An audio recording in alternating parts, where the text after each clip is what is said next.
건설비 폭등 시대. 분양가는 어디까지 오를까? 여러분, 5년 전에 평당 1,000만 원이면 지을 수 있었던 아파트가 지금은 얼마에 지어지는지 아십니까? 2천만 원입니다. 무려 2배가 올랐습니다. 그런데 더 충격적인 사실은 이것이 끝이 아니라는 것입니다. 오늘 여러분께 건설 현장에서 벌어지고 있는 무서운 현실을 말씀드리겠습니다. 건설비가 폭등하면서 앞으로 나올 아파트 분양가가 상상을 초월할 수 있다는 이야기입니다. 인천에 사시는 김 사장님은 올해 60입니다. 작은 건설회사를 30년 넘게 운영해 오셨습니다. 아파트는 아니지만 빌라와 상가를 주로 지으셨습니다. 김 사장님이 말씀하시길 지금 건설 현장은 완전히 미쳐버렸다고 합니다. 작년에 견적낸 프로젝트를 올해 다시 개선해보니 비용이 30%나 올랐습니다.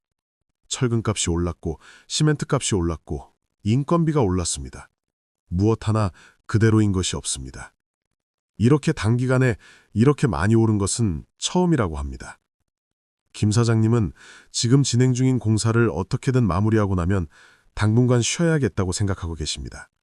이 가격으로는 건설을 해도 남는 게 없기 때문입니다. 오히려 손해볼 수도 있습니다. 그런데 이것이 비단 김 사장님만의 문제가 아닙니다. 대형 건설사들도 똑같습니다. 아니, 더 심각합니다.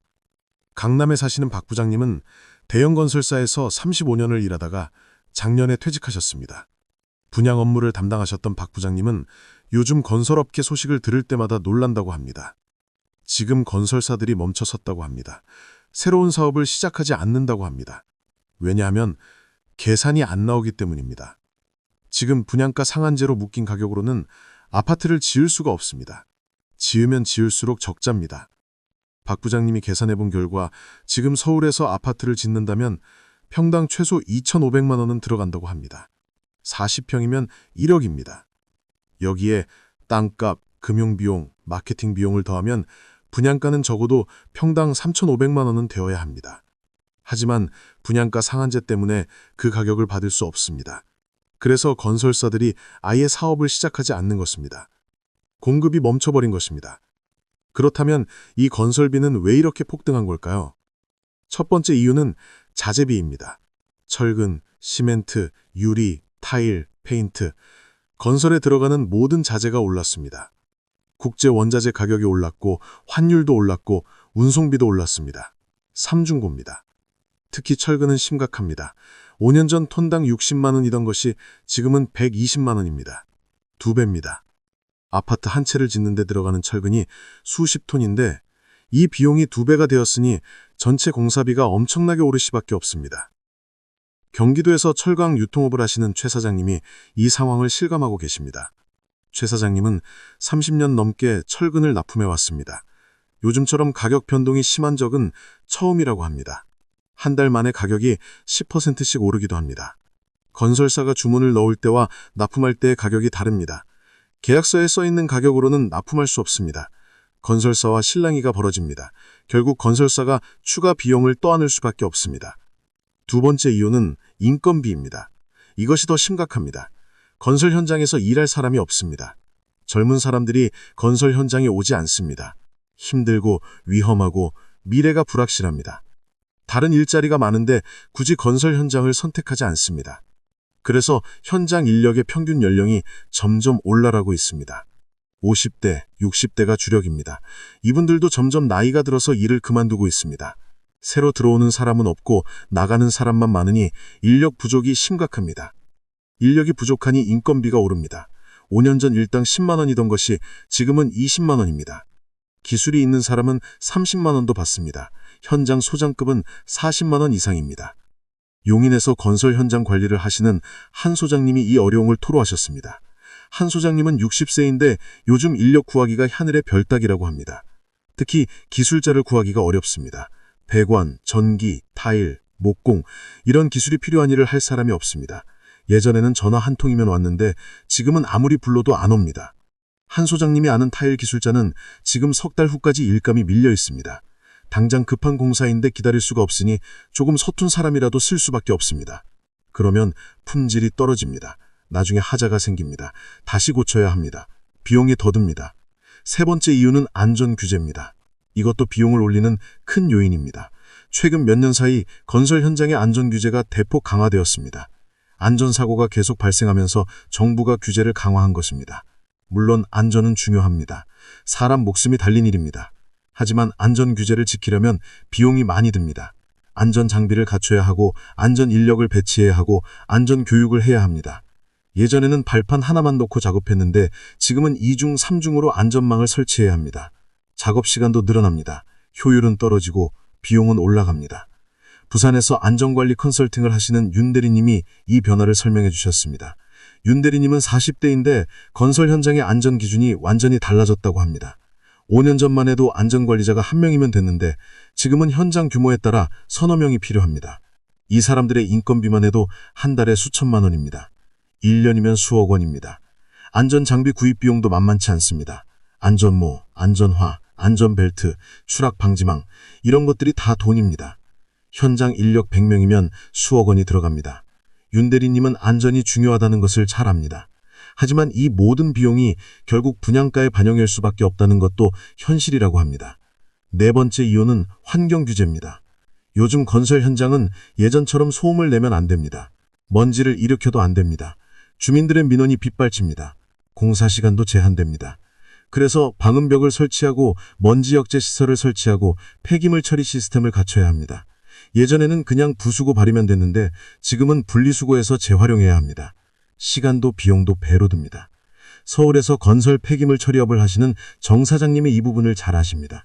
정 사장님은 60대인데 요즘 폐기물 처리 규정이 너무 까다롭다고 합니다.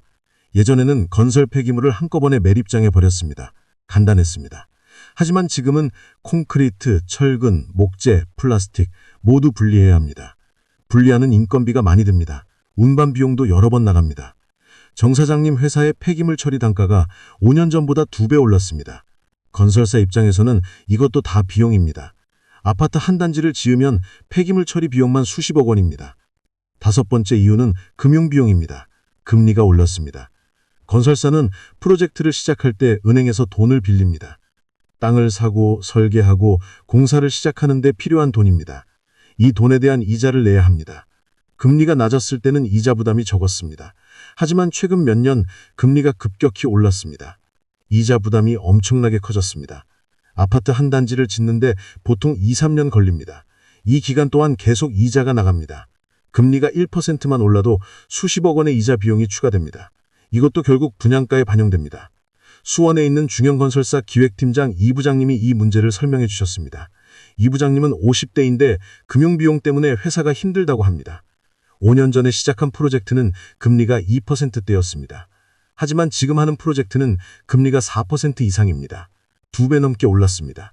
같은 규모의 프로젝트인데 금융비용이 2배입니다. 이 부장님 회사는 지금 신규 사업을 거의 안 하고 있습니다. 계산해보면 수익이 나지 않기 때문입니다. 분양가 상한제 때문에 가격을 더 받을 수도 없고 건설비는 계속 오르고 금융비용도 높으니 방법이 없습니다. 여섯 번째 이유는 기술 변화입니다. 요즘 아파트는 예전과 다릅니다. 스마트 홈 시스템이 들어갑니다. 에너지 절약 시스템이 필요합니다. 방음, 방진, 공기 정화, 온갖 최신 기술이 들어갑니다. 이런 시스템들이 비쌉니다. 예전에는 그냥 벽돌 쌓고 시멘트 바르면 됐는데 지금은 각종 센서, 자동 시스템, IT 인프라를 갖춰야 합니다. 아파트가 점점 복잡해지고 비용도 올라갑니다. 판교에서 스마트 홈 시스템 업체를 운영하시는 강 대표님이 이 변화를 체감하고 계십니다. 강 대표님은 50대인데 최근 몇 년 스마트홈 욕구가 폭발적으로 늘었다고 합니다.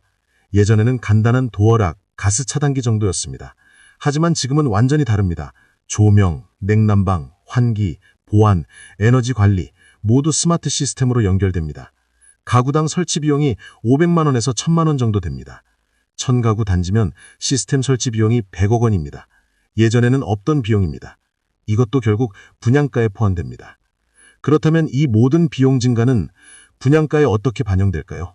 문제는 분양가 상한제입니다. 정부가 분양가를 제한하고 있습니다. 건설비가 올라도 마음대로 분양가를 올릴 수 없습니다. 그래서 건설사들이 공급을 멈춘 것입니다. 하지만 영원히 멈출 수는 없습니다. 사람들은 집이 필요합니다. 공급이 없으면 기존 주택 가격이 오릅니다. 결국 어느 시점에는 분양가 상한제를 완화하거나 폐지할 수밖에 없습니다. 그때가 되면 어떻게 될까요? 그동안 쌓인 비용이 한꺼번에 분양가에 반영될 것입니다. 지금 서울 평당 분양가가 3천만 원이라면 앞으로 4천만 원, 5천만 원도 가능합니다. 부동산 전문가로 활동하시는 송 박사님이 이렇게 전망하셨습니다. 송 박사님은 60대인데 부동산을 40년 넘게 연구하신 분입니다. 송 박사님의 계산에 따르면 지금 건설비를 반영한 적정 분양가는 현재보다 50% 높습니다. 하지만 규제 때문에 그 가격을 받지 못하고 있습니다. 언젠가 규제가 풀리면 그 차이가 한꺼번에 반영될 것입니다. 송 박사님은 조만간 내놓은 분양 아파트는 평범한 사람들이 살 수 없는 가격이 될 것이라고 합니다. 실제로 최근 나온 일부 민영 분양 아파트는 평당 4천만 원을 넘었습니다. 40평이면 분양가가 16억입니다. 이런 가격이면 누가 살 수 있을까요? 결국 앞으로의 주택시장은 양극화될 것입니다. 비싼 신축 아파트를 살 수 있는 사람과 기존 아파트에 머물 수밖에 없는 사람으로 나뉠 것입니다. 여러분이